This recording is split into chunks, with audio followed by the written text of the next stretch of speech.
نبي الأمين المكين الحنين الكريم الرؤوف الرحيم.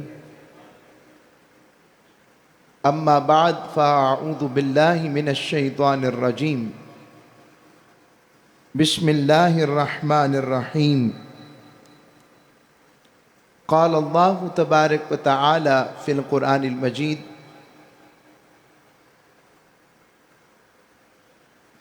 وَإِذَا سَمِعُوا مَا أُنزِلَ إِلَى الرَّسُولِ تَرَى أَعْيُنَهُمْ تَفِيضُ مِنَ الدَّمْعِ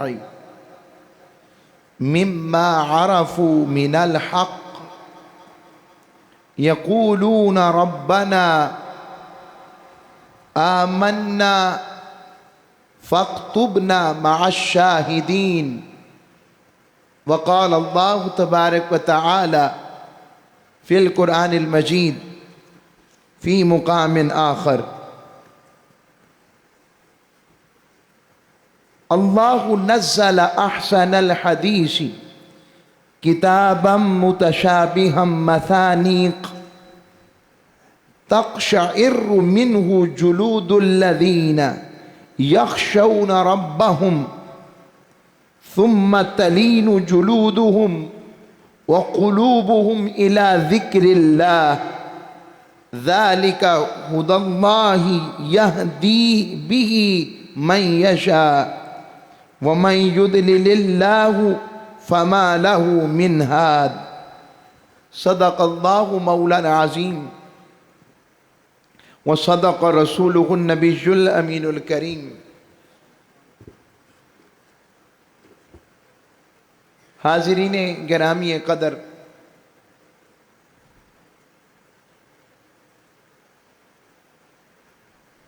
عاشقین و محبین رسالت مآب صلی اللہ علیہ وآلہ وسلم، جامع مسجد قدسیہ میں رمضان المبارک کے تیسرے جمعہ 20 رمضان المبارک بمطابق 22 اپریل کی نسبت کے ساتھ آج ہم اس خوبصورت جمعہ کی نشست میں برکتوں، رحمتوں، سعادتوں، قربتوں اور صحبت الہیہ اور قربت رسول کی خیر لینے کے لیے حاضر ہیں۔ رمضان کا مہمان زیادہ گزر گیا ہے، 10 دن کم و بیش باقی رہ گئے۔ یہ ہم پر ہے کہ اس کی رحمت کا مینا تو برس رہا ہے، ہم نے اپنی زمین کو کتنا تیار کیا، کتنا گداز کیا، کتنا نفس پر حل چلایا کہ ہمیں اس کی قربت اور معیت کی ہواؤں اور اس کی اس قربت اور معیت والے دیس کی بہاریں نصیب ہونا شروع ہو گئیں۔ آج خوش قسمتی ہے ہمارے لیے، آج 22 اپریل ہے۔ 22 اپریل کو نسبت ہے عیسوی سال کے ساتھ آقا صلی اللہ علیہ وسلم کی ولادت باسعادت 12 ربیع الاول کا دن بنتا ہے، 571 عیسوی بنتی ہے، اور 22 اپریل کا دن بنتا ہے عیسوی سال کے اعتبار سے۔ تو آج اللہ نے رمضان میں 20 رمضان اور شمسی مہینے کا 22 اپریل تاجدار کائنات کی عیسوی سال کے اعتبار سے میلاد النبی کا دن عطا فرمایا ہے۔ آج خوش قسمتی ہماری، مضامین میرے ذہن میں کچھ اور بھی تھے کہ فضائل و مناقب مولا علی المرتضیٰ پر بات ہوتی یا بدر پر بات ہوتی، مگر میں نے چاہا کہ آج کی گفتگو میں رجوع اللہ، اللہ کی طرف لوٹنے کی بات، جس کے ذریعے مولا علی ہیں، بدریوں کو مقام ملا، اور وہ موضوع اس کی توفیق سے، اس مالک کی توفیق سے، اس اللہ جل شانہ کی توفیق سے، اس کے حبیب مکرم صلی اللہ علیہ وآلہ وسلم کی نظر عنایت سے، خشیت الہی اور گریہ اور بکا، یہ مضمون اپنی نوعیت کے اعتبار سے بڑا روح کو، دل کو صاف کرنے والا ہے۔ خشیت کا مطلب ہوتا ہے ڈر جانا، اور گریہ بکا کا مطلب ہوتا ہے اس کے ڈر کی کیفیت سے آنکھوں میں آنسو کا آ جانا، اور یہ ساری چیزیں تب نصیب ہوتی ہیں جب دل کی وادی اس کی محبت اور قربت کے لیے بیتاب ہوتی ہے۔ میں نے قرآن مجید فرقان حمید کی 2 جگہ سے آیت تلاوت کی۔ اللہ رب العزت نے ارشاد فرمایا، وَإِذَا سَمِعُوا مَا أُنزِلَ إِلَى الرَّسُولِ تَرَىٰ أَعْيُنَهُمْ تَفِيضُ مِنَ الدَّمْعِ مِمَّا عَرَفُوا مِنَ الْحَقِّ، فرمایا اور جب کچھ لوگ اس قرآن کو، رب کے کلام کو جب سن تو قرآن کی اپنی تاثیر، قرآن کا اپنا اثر، اس سے زیادہ بااثر کلام کیا ہوگا جو مالک نے خود اپنے حبیب پر، اس کے قلب اطہر پر اتارا، اور فرمایا جب وہ قرآن سنتے ہیں جو ہم نے اپنے رسول صلی اللہ علیہ وآلہ وسلم کی طرف نازل فرمایا ہے، تو قرآن کا کلام سن کر، اس کے معنی اور مفاہیم پر غور کر کے، اور قرآن کے کلام کا اثر دیکھ کر، ان لوگوں کی آنکھوں میں آنسو آ جاتے ہیں، اور آنسوؤں کا جھلکنا، آنکھوں کے آنسو کا نکلنا، یہ اس حق کے باعث ہے جو انہیں معرفت اللہ کی بارگاہ کی نصیب ہوئی ہے۔ یاد رکھے، معرفت ذات کی نصیب ہو جائے کہ میں کیا ہوں اور اس کا کرم کیا ہے،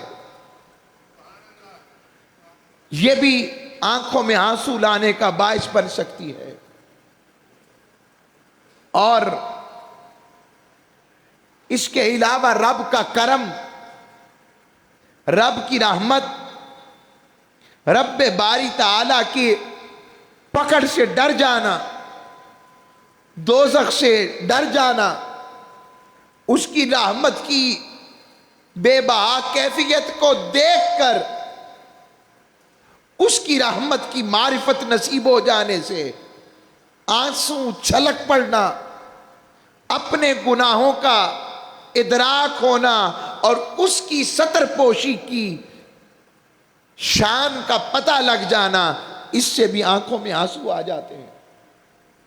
گناہوں کے باوجود اس کا اپنے بندوں سے پیار کرنا، یہ بھی آنسو لاتا ہے، عجز لاتا ہے، انکساری لاتا ہے، عاجزی لاتا ہے، سجدے لاتا ہے، گریہ لاتا ہے، بکا لاتا ہے، طلب لاتا ہے، تڑپ لاتا ہے، قربت لاتا ہے، مائیت لاتا ہے، اس سے محبت کی کیفیت میں سما جانا لاتا ہے، اور حتیٰ کہ اس کے دیدار کو پانے کی چاہت لاتا ہے، اس کے دیدار کو پانے کی چاہت لاتا ہے۔ آج ہم غور کریں، کیا واقعی ہمارے زندگیوں میں خشیت کا عنصر موجود ہے؟ کیا واقعی گناہ برائی سر عام نظر آ رہی ہو تو کیا دل کے اندر اچانک خیال آتا ہے مالک دیکھ رہا ہے، اس کے حبیب کو کیا چہرہ دکھائیں گے؟ اگر تو یہ خیال ہے اور اس کا ذکر سن کر، اس کے حبیب کا ذکر سن کر کیفیت دل و روح بدلتی ہے، اس کا مطلب اللہ نے ابھی کچھ خشیت کی خیر رکھی ہے۔ اور اگر ابھی بھی روزہ رکھا ہے، رمضان گزر رہا ہے، معاملات زندگی چل رہے ہیں، بس صبح سے شام تک کچھ بھوکے تو رہے ہیں، مگر تربیت نفس نہیں ہو سکی، تربیت نہیں کر سکے، اپنے آپ کو مولا سے ملاقات کے لیے تیار نہیں کر سکے، تو اسی لیے ضرورت ہے کہ ایسی تیاری کی جائے کہ اس مولا سے ملاقات کا کوئی بہانہ مل جائے۔ پھر اللہ رب العزت نے ارشاد فرمایا، یہ قرآن مجید فرقان حمید سورہ الزمر میں اللہ فرماتا ہے، مالک فرماتا ہے اللہ نزل احسن الحدیث، اللہ ہی نے بہترین کلام نازل فرمایا ہے، جو ایک کتاب ہے جس کی باتیں نظم میں ایک دوسرے سے ملتی جلتی ہیں، پھر فرمایا جس کی آیتیں بار بار حکمت کے ساتھ دہرائی جاتی ہیں، فرمایا میرا کلام سن کے، میرا ذکر سن کے لوگوں کے جسموں کے رونگٹے کھڑے ہو جاتے ہیں۔ یہ وہ کلام ہے جو اگر پہاڑوں پر نازل ہوتا پہاڑ ریزہ ریزہ ہو جاتے۔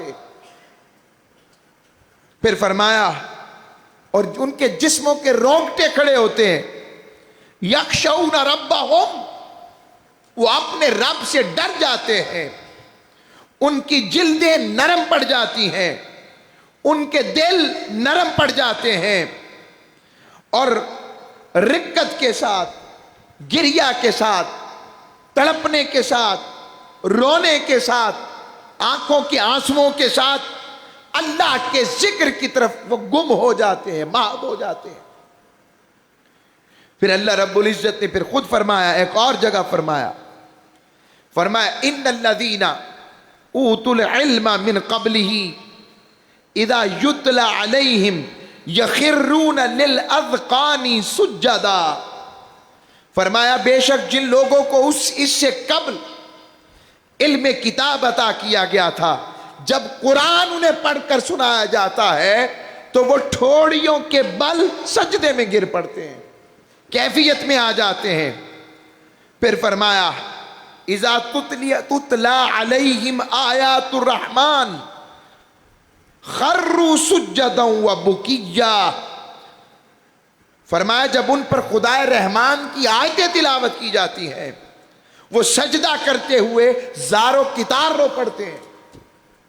میں آپ کو بتانا چاہتا ہوں قرآن سارے کا سارا اللہ کا ذکر ہے، اور اللہ کے ذکر کے ساتھ وہ ذکر اردو میں آ جائے، ترجمے میں آ جائے، مفاہیم میں آ جائے، معانی میں آ جائے، قرآن عربی کے ترجمے کی کوئی صورت میں یا ویسے ذکر میں آ جائے، حدیث کی صورت میں آ جائے، اگر مالک کا ذکر سن کے انسان متوجہ نہیں ہوتا، اس کے دل کے رونگٹے کھڑے نہیں ہوتے، اس کی جلد نرم نہیں پڑتی، اس کے دل میں نرمی نہیں آتی، غور کرے کہیں پر گناہوں نے دل کو زنگ آلود کر کے اسے مولا کی طرف جانے والے رستے سے بند تو نہیں کر دیا، کہیں غور کرے نفس امارہ کی جو برائی کی طرف لے جانے والا نفس ہے، اس کی وادی میں جانے کی وجہ سے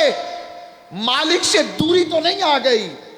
اگر ایسا ہے تو اس کے زنگ کو اس کے ذکر کے ساتھ اور اس کی فکر کے ساتھ اور مولا کی یاد کے ساتھ اس کی محبت کے ساتھ، اس کی چاہت کے ساتھ اور آنکھوں کے آنسوؤں کے ساتھ اس دل کو صاف کرو، تاکہ پھر اس دل میں اس کے جلوے آ سکے، اس کے کرم کی خیر پڑ سکے، اس کے محبت کی خیر پڑ سکے۔ ورنہ قیامت کے دن جانور بازی لے جائیں گے، جانور جنت میں جا رہے ہوں گے اور کہہ رہے ہوں گے دیکھ میں اونٹ تھا مگر میں نے اللہ اور اس کے رسول سے محبت کی، انسان میں تو جنت میں جا رہا ہوں اور تو جہنم کی طرف، تیرے لیے تو تاجدار کائنات ساری ساری رات روتے رہے۔ اگر یہ سوال جانور نے کر دیا، اصحاب کہف کا کتا بول اٹھا، دیکھ انسان تو مجھے کم تر سمجھتا تھا، دیکھ میں جن کی نسبت والا ہوا، جو کچھ ہوا میں نے ان کا لڑ نہیں چھوڑا، آج میں جنت کی طرف ہوں اور تو کہاں جا رہا ہے؟ حضرت صالح علیہ السلام کی اونٹنی بولے، تاجدار کائنات کی سواری بولے۔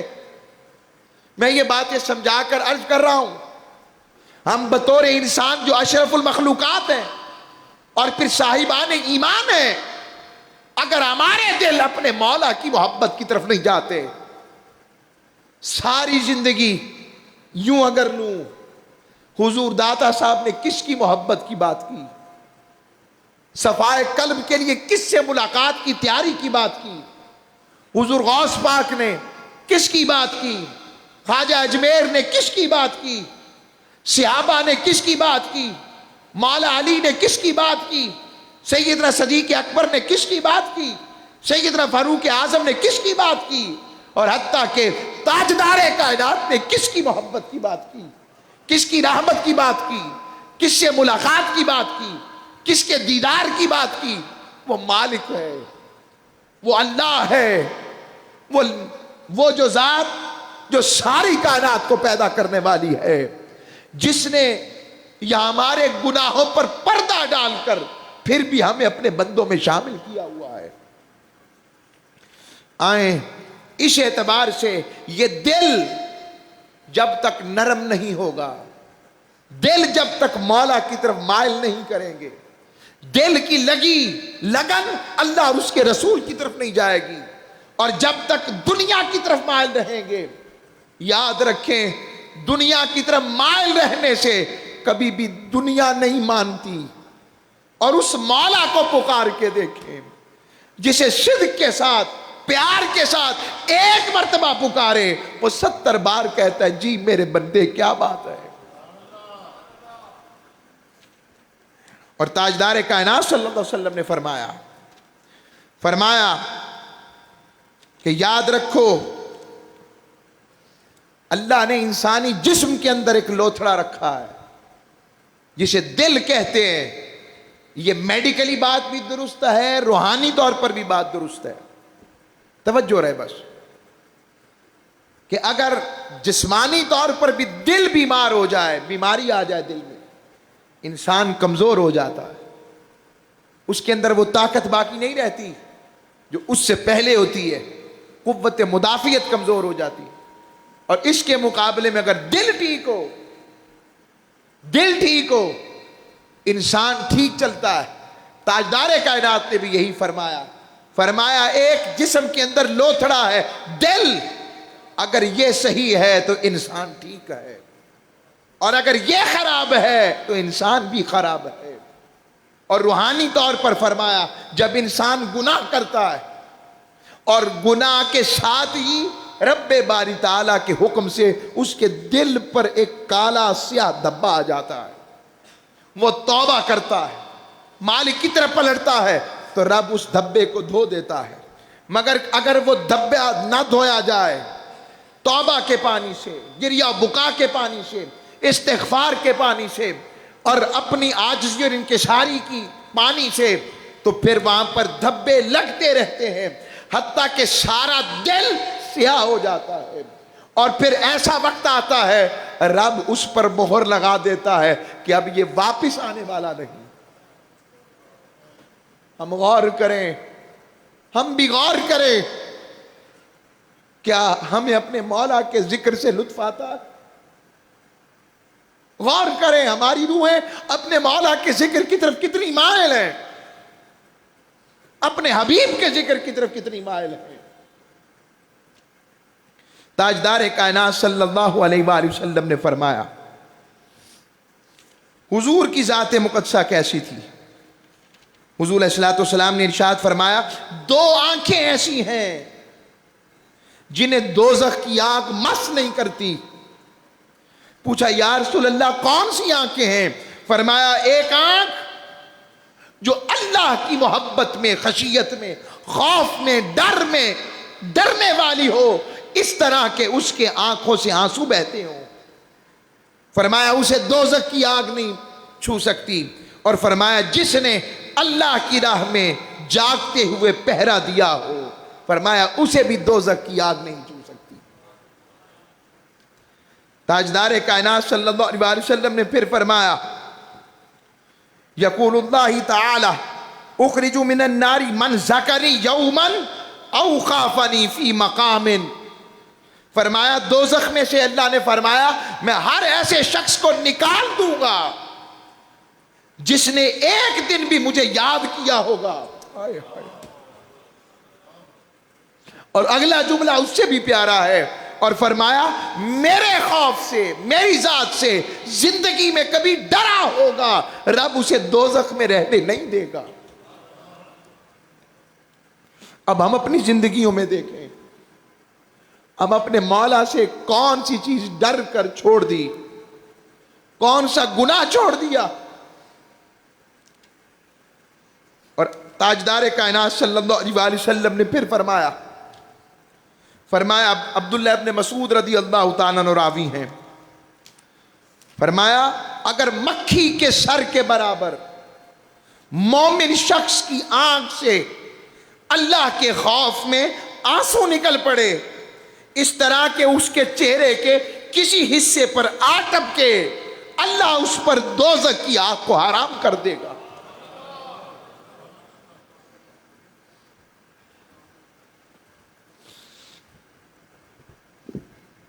ہائے ہائے۔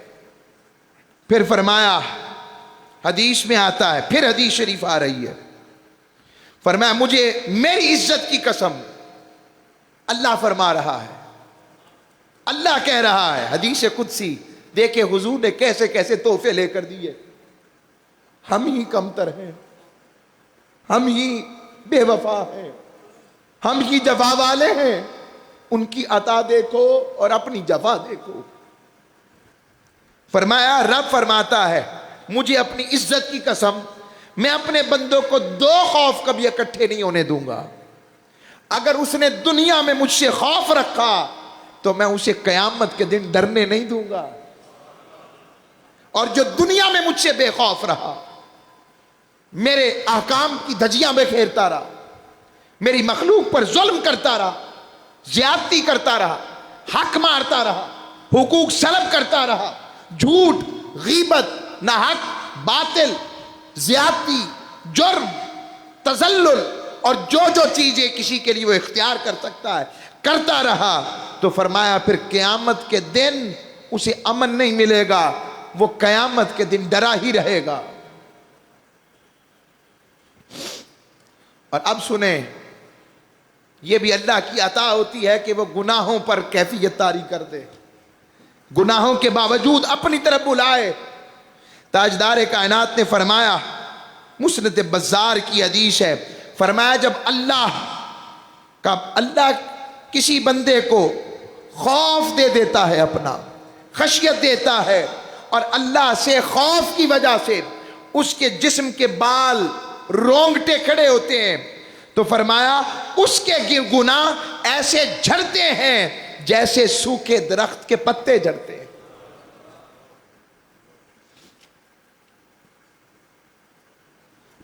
تاجدار کائنات صلی اللہ علیہ وسلم کی اپنی حالت ظاہر کیسی ہوتی؟ حضور علیہ السلام کی بارگاہ اقدس، حضور علیہ السلام جب فرماتے ہیں کہ ہم نے تاجدار کائنات کو اللہ کی بارگاہ میں نماز کی حالت میں یوں دیکھا کہ آپ کے سینہ مبارک سے رونے کی آواز اس طرح نکل رہی تھی جیسے چکی کی آواز آتی ہے۔ میں پوچھتا ہوں میری سرکار نے نعوذ باللہ کیا گناہ کیا؟ حضور نے کون سی خطا کی، کون سا گناہ کیا؟ اور تاجدار کائنات صلی اللہ علیہ وسلم فرما رہے، صحابہ کہتے حضور کے سینہ مبارک سے ایسے رونے کی آواز آتی جیسے چکی چلتی تھی۔ یہ تاجدار کائنات کا حال، یہ شہنشاہ عرب و عجم کا حال، یہ شہنشاہ کائنات کا حال، یہ محبوب خدا کا حال، اور ہم ان کے اس حال سے کتنے دور ہیں۔ حضور سرکار دو عالم صلی اللہ علیہ وسلم کے دور کے اندر ایک انصاری صحابی پر کیفیت خشیت اور گریہ بکا طاری ہو گئی۔ وہ ہر وقت روتے رہتے دوزخ کا ذکر سن کر روتے تھے، حتیٰ کہ انہوں نے اپنے آپ کو اپنے گھر میں محصور کر لیا۔ حضور نبی اکرم صلی اللہ علیہ وآلہ وسلم سے ان کا ذکر کیا گیا کہ حضور آپ کے ایک صحابی جوان ہے۔ جوانوں یقین جانو زندگی وہی ہے کہ ادھر شہوت، شیطان، طاقت، جوانی عروج پر ہو، مال کما کر بھی جوانی صرف کر سکتے ہو، حرام و حلال کی تمیز کیے بغیر پیسہ کما کر بھی جوانی صرف ہو سکتی ہے۔ یاد رکھو جوانی نے گزر جانا ہے، مگر جوانی وہی ہے جس میں مولا اور اس کے حبیب کو منا لیا جائے۔ جو ملاقات کا مزہ اس میں ہے نا، وہ اور عمر گزرنے کے بعد نہیں ہے۔ جو ملاقات کا مزہ اس میں ہے، رب نے فرمایا، حضور کی حدیث ہے، فرمایا قیامت کے دن 7 لوگوں میں سے 7 لوگ یا 7 لوگوں کی طرح کے گروہ ایسے ہوں گے جو رب کے عرش کے نیچے ہوں گے۔ پوچھا یا رسول اللہ کون لوگ؟ ان میں سے ایک کا ذکر کیا، ایک ایسا جوان ہوگا جسے کوئی طاقتور خاتون اپنی طرف بلا رہی ہوگی، یعنی اسے پوچھنے والا کوئی نہ ہوگا، اور یہ آج کے پس منظر میں درست بات کر رہا ہوں، یہ آج کے بالخصوص پس منظر میں درست بات کر رہا ہوں میں۔ حضور نے فرمایا اور جب وہ بلائے گی تو وہ اسے کہے گا میرا مولا دیکھ رہا ہے، مجھے اس سے ڈر لگتا ہے۔ بس یہ جملہ کہنا ہے اور اس سے دور ہو جانا ہے۔ حشر کے میدان میں ایسا جوان رب کے عرش کے نیچے ہوگا جس دن رب کے عرش کے سوا کوئی سایہ نہ ہوگا، کوئی سایہ نہ ہوگا۔ اب حضور کے وہ صحابی آقا صلی اللہ علیہ وسلم کو خبر ملی میرے صحابی پر خشیت و خوف کی کیفیت آ گئی ہے اور وہ رو رہے ہیں۔ حضور نے کہا جلدی چلو۔ جب حضور علیہ السلام ان کے گھر تشریف لے گئے، حضور اندر داخل ہوئے، جیسے ہی اس نے سرکار کو دیکھا، دیکھتے ہی سرکار کو گلے لگا لیا، اور گلے لگاتے ہی اسی حالت میں اس کی جان نکل گئی۔ ہائے ہائے، واری جاؤ جوان صحابی تجھ پر، ایسی موت، اس سے پتہ لگا جنہیں گریہ ملتا ہے، جنہیں بکا کی کیفیت ملتی ہے، جنہیں خشیت الہیہ ملتا ہے، یاد رکھو اسے قربت رسول ملتی ہے، اسے تاجدار کائنات کی قربت ملے گی، اسے حضور کی محبت ملے گی، اسے مولا کا کرم ملے گا۔ دیکھ نہیں رہے، پتہ لگا کہ صحابی میری گریہ و بکا میں ہے، میرا صحابی رب کی محبت میں چور ہو رہا ہے۔ حضور خود ملنے گئے، اور عالم کیا ہے، جیسے ہی حضور نے گلے میں ایسے بازو ڈالے، وہاں پر جان نکل گئی. لوگوں اس سے پیاری موت بھی کوئی ہو سکتی ہے؟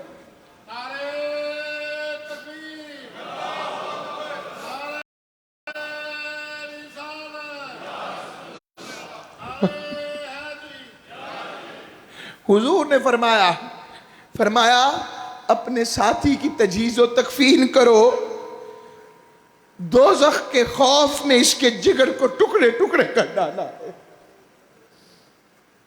لوگوں اس جسم نے تو جانا ہی ہے, اس جسم نے تو موت کا ذائقہ چکھنا ہی ہے, مگر موت وہی جو ان سے محبت میں آئے اور اس چاہت میں گزرے. تاجدار کائنات صلی اللہ علیہ وآلہ وسلم نے پھر ارشاد فرمایا, حضور علیہ السلام نے فرمایا جس شخص نے اللہ کا ذکر کیا اور خشیت الہی کی بنا پر اس کی آنکھوں سے اس قدر آنسو نکلے کہ وہ زمین پر جا گرے. اب سنیں اللہ کیا حکم دے رہا ہے, اپنے حبیب کو بتا رہا. فرمایا حبیب انہیں بتا دو میں انہیں روز قیامت عذاب نہیں دوں گا اگر رمضان کی بہاریں بھی برس رہی ہوں اور رب کی رحمت کا مینہ بھی برس رہا ہو, رب کی رحمت کی لوٹ شیر بھی لگی ہو, اور پھر بھی رونا نہ آئے, پھر بھی اس کے ذکر میں لطف نہ آئے, اسے ملاقات کی تیاری نہ آئے, اور رب کہے قیامت کے دن کھڑا کر کے احسن اویس میں نے رمضان دیا تھا, میری ملاقات کی تیاری نہیں کی, دنیا مناتے گزر گئے, کیا کریں گے, کیا بنے گا؟ عرض کی ایک صحابی نے, حضرت زید بن ارقم نے عرض کی سرکار میں اپنے آپ کو آگ سے کیسے بچاؤں؟ فرمایا اپنے آنکھوں کے آنسوؤں کے ذریعے خود کو رب کی دوزخ سے بچا لے. میں آگے چل رہا ہوں, وقت کم ہے. حضرت ابو ہریرہ رضی اللہ تعالیٰ عنہ روایت کرتے ہیں جب یہ آیت سورہ نجم کی نازل ہوئی, افمن ھذا الحدیث تعجبون وتضحکون ولا تبکون, پس کیا تم اس کلام پر تعجب نہیں کرتے ہو اور تم ہنستے ہو, روتے کیوں نہیں ہو؟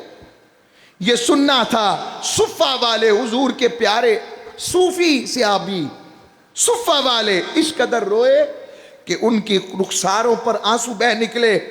تاجدار کائنات نے ان کے رونے کی آواز سنی تو آپ بھی ان کے ساتھ رونے لگ پڑے, اور صحابہ کہتے ہیں آپ کے رونے کی وجہ سے سب صحابہ رونے لگ پڑے. تاجدار کائنات نے فرمایا جو شخص اللہ کے خوف سے رویا وہ دوزخ میں نہیں جائے گا, اور نہ گناہ پر اصرار کرنے والا جنت میں داخل ہوگا. اگر تم لوگ پھر بھی ایسا ہو جائے تم سوچو کہ گناہ نہ کریں, تو کہا تو سب یاد رکھو گناہ اگر بالکل نہیں کرو گے تو اللہ کریم ایسے لوگ لائے گا جو گناہ کریں گے پھر اس سے بخشش مانگیں گے, وہ معاف کر دے گا.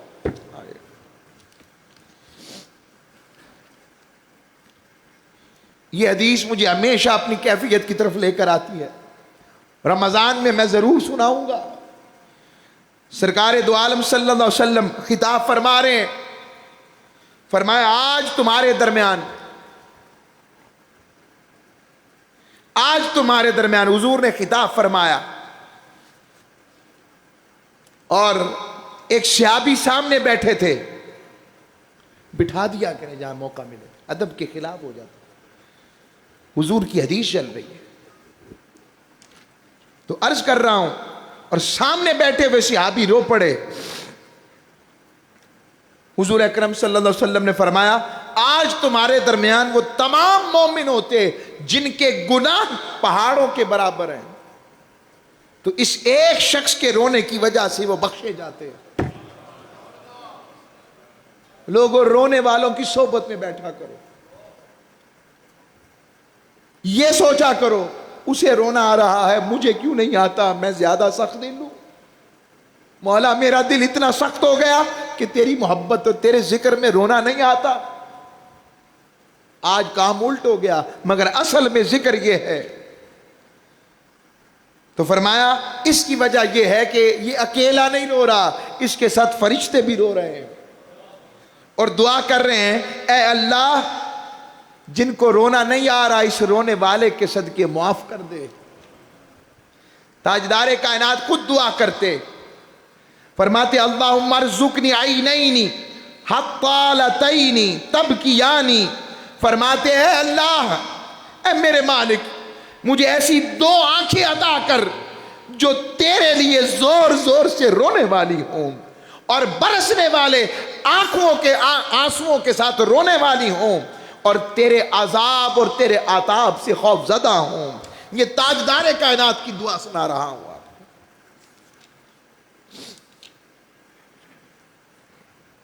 سبحان اللہ۔ میں اب صحابہ کی طرف آ رہا ہوں۔ تاجدار کائنات صلی اللہ علیہ وسلم کے صحابہ کا عالم کیا تھا؟ گریہ و بکا میں صحابہ کی حالت کیا ہوتی تھی؟ سیدنا حضرت نوح علیہ السلام، ہم ان کا نام سنتے ہیں نوح اصل میں نوحہ سے ہے، یعنی اللہ کی محبت میں، اللہ کے خشیت میں، اللہ کے بارگاہ کے خوف میں کثرت سے رونے کی وجہ سے ان کا نام ہی نوح پڑ گیا تھا۔ حضرت ابراہیم علیہ السلام، ایک دن جبرائیل حاضر ہوئے، عرض کی سرکار آپ کو رب کا سلام ہے، اور اللہ نے پوچھا ہے اے حبیب آپ نے کبھی دیکھا ہے ایک خلیل اپنے خلیل سے ڈرتا ہو؟ حضرت ابراہیم فرما رہے ہیں، فرمایا جبریل حالانکہ وہ کوئی گناہ والے نہیں تھے، کوئی خطا والے نہیں تھے، بس خود کو گرا رہے ہیں اس کی بندگی میں۔ عرض کی جبریل جب میں اپنی خطاؤں کو یاد کرتا ہوں تو میں اپنا خلیل ہونا بھول جاتا ہوں۔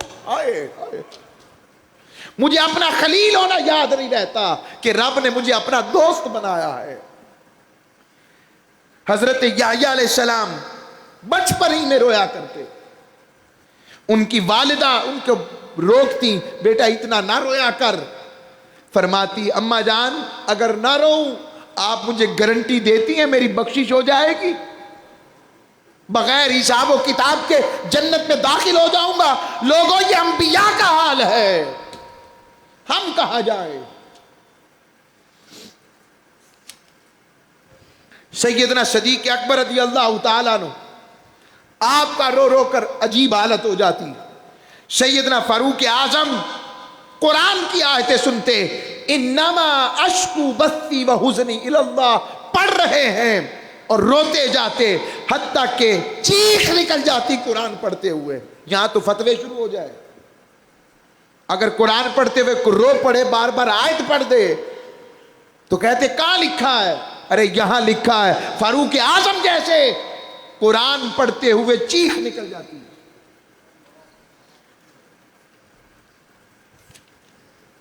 حضرت عثمان ذو النورین کا یہ حال، مولا علی المرتضیٰ، ہائے ہائے، مولا علی المرتضیٰ راتوں کو اپنی داڑھی پکڑ کر روتے اور کہتے مولا یہ دنیا میری طرف بڑی بن سنور کر آتی ہے، اے دنیا جا، علی نے تجھے 3 طلاقیں دی، تیرا علی سے کیا کام، تیری عمر بھی چھوٹی، تیری منفیت بھی چھوٹی۔